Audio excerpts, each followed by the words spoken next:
Então, mas você chegou a se formar? Fiz 8 semestres. Os piores... Quanto que faltou, então? 2. Se largou a faculdade faltando 2 semestres. Agora é interessante, mas foram os piores 8 semestres que alguém pode fazer. Ou seja, você atuou eu senti uma obrigação interna de que eu deveria me formar em algo para não desapontar profundamente o meu pai. Meu pai, para ele, completamente inexistia a possibilidade de ter um filho que não se formasse numa faculdade.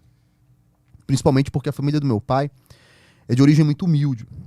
E todos eles se formaram muito bem. Alguns se tornaram médicos, as moças professoras, alguns rapazes engenheiros. Meu pai se tornou médico, por isso eu narro essa vida mais confortável no início, né? Aquela vida de filho de médico, né? E ele sempre quis que eu me tornasse médico. E na minha cabeça era impossível, era algo que eu não gostaria de dar para ele, que era esse desgosto de ter um filho não formado. Mas aí você vai crescendo, sua personalidade vai se desenvolvendo, você vai entendendo como a vida é. Eu tinha clientes, atendia clientes na faculdade, não tinha a menor vontade de continuar seguindo ou fazer direito. Medicina não dava, porque se eu botar uma agulha aqui, eu já começo a desmaiar. E até que um dia, eu cheguei no 8º semestre, e eu percebi que eu tinha uma série enorme de DPs para fazer. Nunca tinha feito atividades complementares. Tava arrastando com a barriga na faculdade. Não eram 8 semestres que faltavam 2, era uma faculdade nova inteira por fazer. Tá. E aí eu não consegui enxergar mais sentido. E eu passei 2 ou 3 dias pensando comigo mesmo como eu contaria isso pro meu pai. Eu decidi não contar. É como o pisciano resolve as coisas. Eu falei, ele não vai me perguntar, eu não vou falar.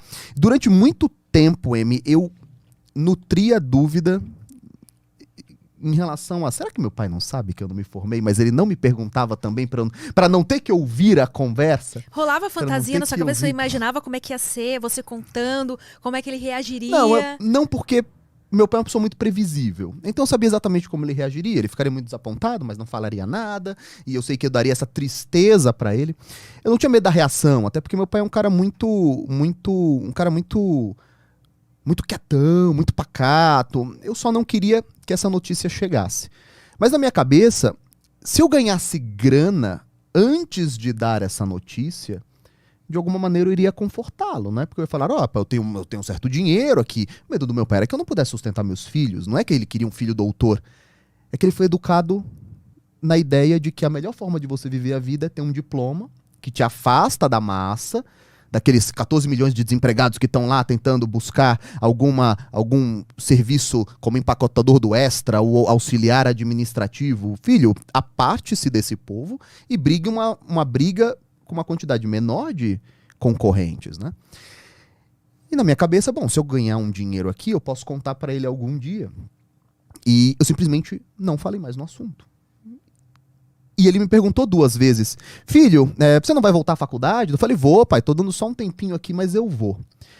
Na segunda vez, eu percebi que ele parou de perguntar. E aí nós aprendemos algumas coisas interessantes, assim, em relação a pai e filho. Tem muitas coisas que nós não precisamos falar para os nossos pais e eles falarem pra gente. A gente vai subentendendo. Naquela época eu não percebia. Naquela época eu achava que meu pai, de alguma maneira, ele esqueceu da faculdade. Mas hoje, já pai das crianças, já um pouquinho mais velho, eu percebo, não, na verdade ele sabia, ele só não queria ter a confirmação. E o que aconteceu foi que o negócio cresceu muito. E a internet começou a explodir. Conforme a internet explodia, o número de clientes explodia. Em 2016... Aí eu já tinha feito um monte de projetos. Trabalhei para empresas contratado, né? Tive clientes de auditorias telefônicas, sorveteria, padeiro, imagem, fazer mais livros, um monte de coisinhas que eu era um peão dentro da internet. Se precisa de uma coisa, eu faço. Precisa de um site, eu faço. Precisa fazer propaganda, eu faço. Até que eu trabalhei na construção da imagem de uma corretora, de um grande amigo meu até hoje, o Leandro Ruschel. E ele me ligou um dia e falou assim, cara... Gaúcho? Porto Alegre, né? Cara, tem uns guri aqui que tem um trabalho muito bom.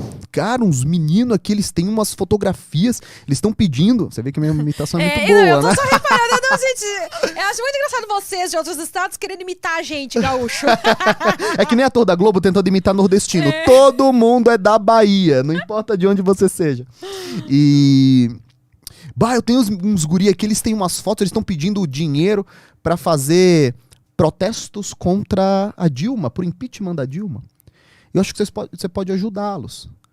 Eu falei, mas como assim? O que eu posso fazer com isso? Né? Não, eles têm bastante material, eles têm alguns empresários que eles entrevistaram e que deram ótimas entrevistas. Isso era 2015 para 2016.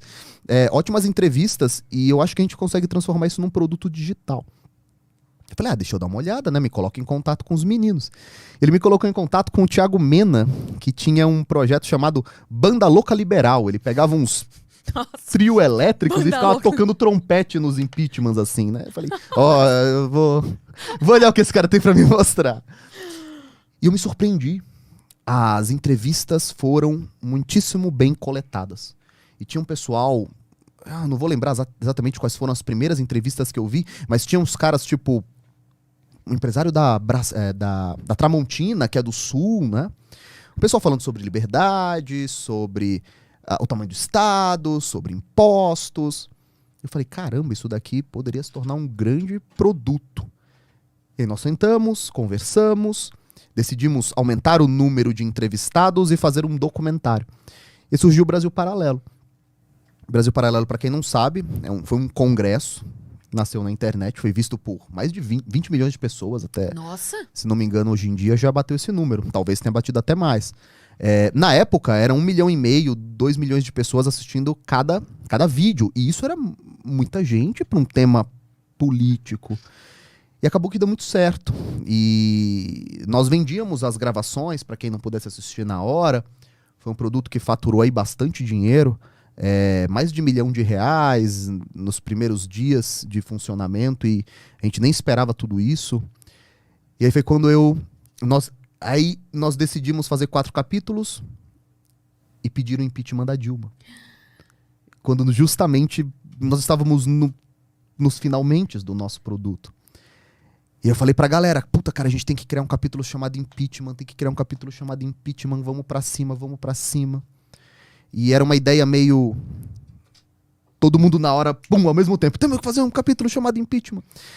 E aí eu coloquei na ideia de que a gente tinha que colocar em salas de cinema para ter um branding mesmo, físico. Hoje em dia chamaria de transmídia, né? Não, vamos pegar salas de cinema, a gente aluga a sala, divide pelo número de assentos e coloca as pessoas lá dentro e fotografa, né? E eu tenho essas fotos, eu tenho uma foto minha no celular até hoje, assim. Eu tirei a foto, a sala cheia, passando... E nessa hora, eu mandei a mensagem pro meu pai. Pai, puta, tu não sabe, cara, mas olha o que aconteceu. Milhões de pessoas dentro, demos certo, a empresa cresceu, tá crescendo, é só o começo, eu sou muito novo, vamos pra cima, vou fazer o próximo. E as salas estão lotadas, e puta, tô muito realizado. Eu não vou mais continuar fazendo faculdade. Deu todo, né? É que nem você liga pra sua filha e fala só um monte de notícia ruim e no final você conta o que você quer contar. E aí eu lembro que ele só mandou tipo umas 3 palminhas assim. Foi no WhatsApp tipo, isso? só no WhatsApp. Aí eu falei, puta, cara.